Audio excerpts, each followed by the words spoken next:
কেউ ঈশ্বর বলে ডাকে, কেউ গড বলে ডাকে, এক একজনে এক এক নামে একই আল্লাহকে ডাকে।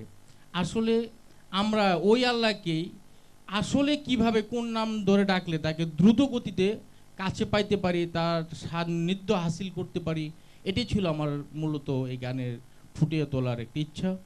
সেই ক্ষেত্রে এর প্রশ্নের জবাবে আমি গানটা এইভাবে বোঝাতে চাচ্ছি যে নবী রাসূলদের যুগে নবী রাসূলদের কাছে যে তাদের কাছ থেকে জেনে যদি শিখে আল্লাহকে ডাকতো তাহলে দ্রুত আল্লাহকে পাওয়া সম্ভব ছিল। তাহলে খোকন ভাই, আমরা দেওয়ান ভাইয়ের মুখে প্রথম গানটি শুনি।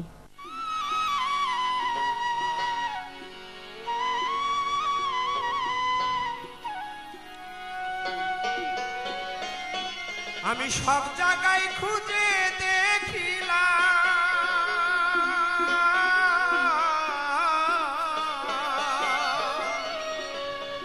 আমি সব জায়গায় খুঁজে দেখিলাম দয়া, এখন আর কোথায় যাব,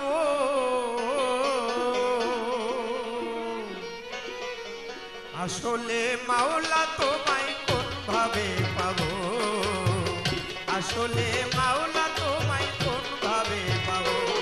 আমি সব জায়গায় খুঁজে দেখিলাম, সব জায়গায় খুঁজে দেখিলাম, এখন আর কোথায় যাব, আসলে মাওলা তোমায় কোন ভাবে পাবো, আসলে মাওলা তোমায় কোন ভাবে পাবো।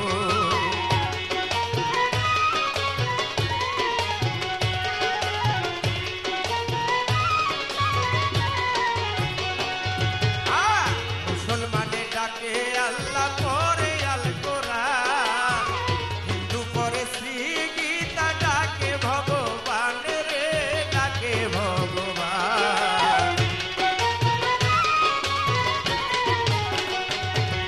আর মুসলমানে ডাকে আল্লাহ পরে আল কোরআন, হিন্দু পরে শ্রী গীতা, ডাকে ভগবান রে, ডাকে ভগবান। আবার গড বলিয়া ডাকে খ্রিস্টান, গড বলিয়া ডাকে খ্রিস্টান, আসল নাম কোথায় পাবো, আসলে মাওলা তোমায় কোন ভাবে পাবো, আসলে মাওলা তোমায় কোন ভাবে পাবো।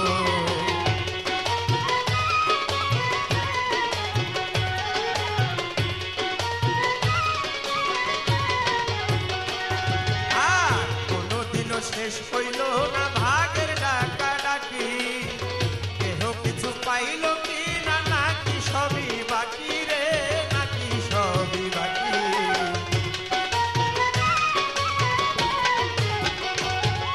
আর কোনদিনও শেষ হইল না ভাগের ডাকাডাকি, কেহ কিছু পাইল কি না, নাকি সবই বাকি রে, নাকি সবই বাকি।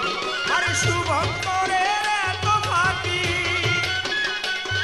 আরে শুভঙ্করের এত ফাঁকি কেমন করে সহিব, আসলে মাওলা তোমায় কোন ভাবে পাবো, আসলে মাওলা তোমায় কোন ভাবে পাবো।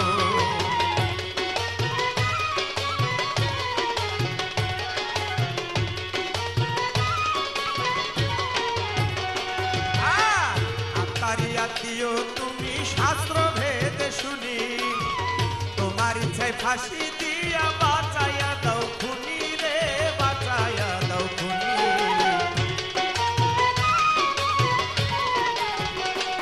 দয়াল আত্মারিয়াতিও তুমি শাস্ত্র ভেদে শুনি, তোমার ইচ্ছায় ফাঁসি